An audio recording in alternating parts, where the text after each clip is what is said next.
are you seeing right now in terms of adoption? So who are using these agents? And so that's the first part. And then the second part is, which kind of industries and businesses do you think will be going up the adoption curve really quickly in the future once they kind of lock in, they start to understand that this agentic future is upon us right now? Well, I can start with start answering that. There's effectively, I like to clarify that I think of it as two types of agents. There's intent-based and there's autonomous, right? And what we have today is largely intent-based agents. And I actually think that's sort of the best thing. It's my personal AI acting based on what I've told it I want to do, right? As opposed to the system running in the cloud, that's been given some sort of broader mission or coming up with its own mission. I think that's further out. And so for agentic future, I think the key is that every individual has a personal AI that's acting on their behalf and is controlled by their private key. I was talking to Eric Voorhees last year at Permissionless, and he pointed out, no matter how smart the AIs get, they're never going to break cryptography, right? It's based on the laws of thermodynamics.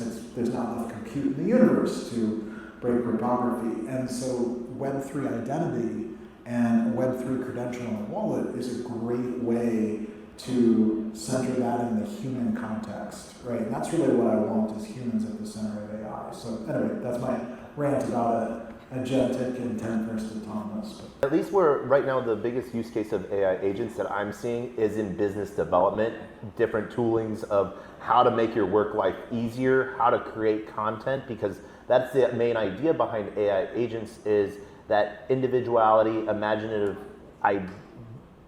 end result. Like, how do you get from A to B in the quickest, interesting way? And so what I am seeing is a lot on the creator content, a lot of the business development, doing tasks, menial stuff, or what we consider menial, I consider interpersonal skills. So we're seeing a large development of that. The other side that I'm seeing a lot of cool stuff personally, and really the internet will feed you what you search for, so you get really biased opinions there, is a lot on the game development side of things, and NPCs being replaced by AI agents that will create their own adventures. And so I'm waiting for like a game that's just an open source game, and there's a bunch of NPCs that are AI agents, and then all of a sudden those all agents decide to go do their own thing, which is going to be really interesting to see. But that's where I'm seeing a lot of it.